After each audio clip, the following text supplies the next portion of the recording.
దేవునామమునకు మహిమ కలుగును గాక.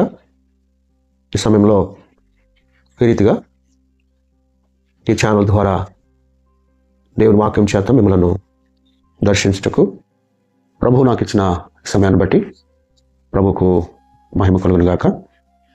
ప్రియ దేవుని బిడ్డలారా, దేవుని వాక్యం నుండి లేఖనాలు మనం చదువుదాము. 23వ కీర్తన 1 నుండి 6 వచనాల వరకు మనం చదువుదాము. యెహోవా నా కాపరి, నాకు ఏమి కలుగదు.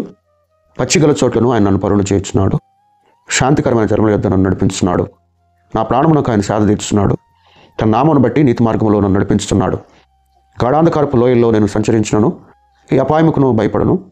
నీవు నాకు తోడై ఉందువు. నీ దుడ్డు కర్రయు నీ దండమును నన్ను ఆదరించు. నా శత్రువులు ఎదుట నీవు నాకు భోజనం సిద్ధపరచుదువు. నూనెతో నా తల అంటి ఉన్నావు. నా గిన్నె నిండి పొర్లుచున్నది. నేను బ్రతుకు దినములన్నీ కృపాక్షేమములే నా ఎంట వచ్చును.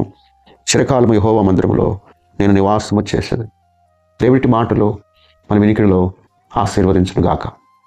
ప్రియ సోదరి సోదరులారా, దేవుని బిడ్డలారా, చదవబడినటువంటి 23వ దావీదు కీర్తనలో 5 చరణాలను మనం చూస్తాము. 6వ చరణంలో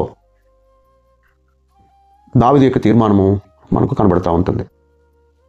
ఈ కీర్తన ఎంతో అమూల్యమైనటువంటి కీర్తన. దేవుడే మనకు కాపరిగా ఆయన మనకు అనుగ్రహింపబడ్డాడు. ఆయన మనకు మంచి కాపరిగాను, మన ప్రభువు మనకు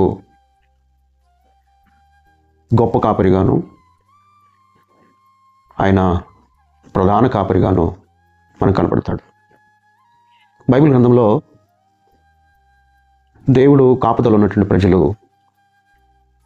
వారు ఎంతగానో ఆశీర్వదించబడ్డారు. వారు ఎంతగానో దీవించబడ్డారు. మహారాజు అయినటువంటి దావీదు ఈ కీర్తనలో తన కాపరి అనేటువంటి ప్రభువును ఆయన మహింపరుస్తూ ఉన్నాడు.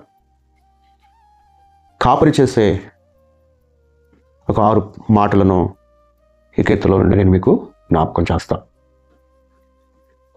కాపరి మన యెడల ఆయన చేసే గొప్ప కార్యం ఏంటంటే, 2వ వచనంలో, మొదటి వచనం 2వ వచనం చదివితే, యెహోవా నా కాపరి, నాకు లేమి కలుగదు. పచ్చిక గల చోట్లను ఆయన నన్ను పరుండ చేయుచున్నాడు. ఆయన నన్ను పరుండ చేయుచున్నాడు.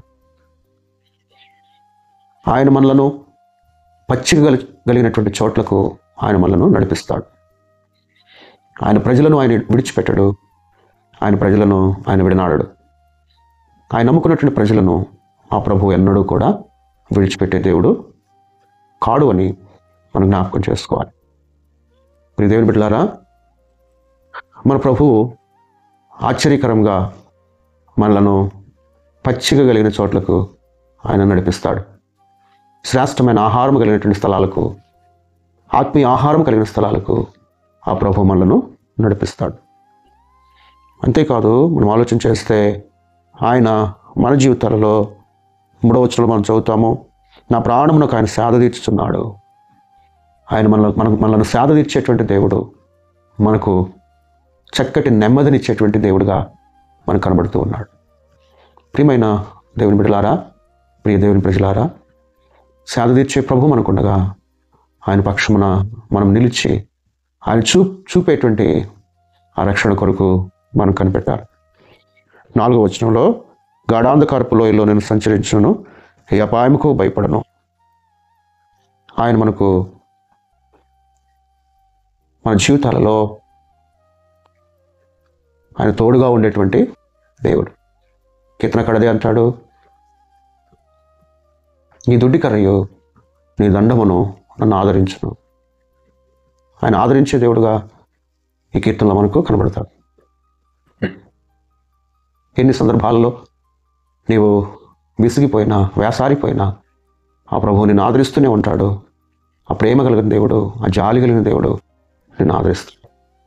4వదిగా 6వ వచనంలో మాట్లాడుతుంటాడు, ఆయన మనకు నేను బ్రతుకు దినములన్నీ ఉన్న కృపాక్షేమములే నా ఇంట వచ్చును. ఆయన మనకు కృపాక్షేమం ఇచ్చేటువంటి దేవుడిగా మనకు కనబడుతున్నాడు. మన బ్రతుకు దినములన్నీ కృపాక్షేమములో మనతో కూడా ఆయన ఉంచుతాడు.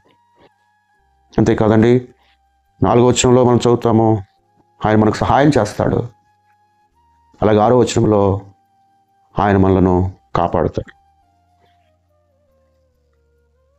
సహాయం చేసే దేవుడుగాను, ఆయన మనల్ని కాపాడే దేవుడుగాను, ఆయన మనకు సేద తీర్చే దేవుడుగాను, ఆయన మనల్ని నడిపించే దేవుడుగాను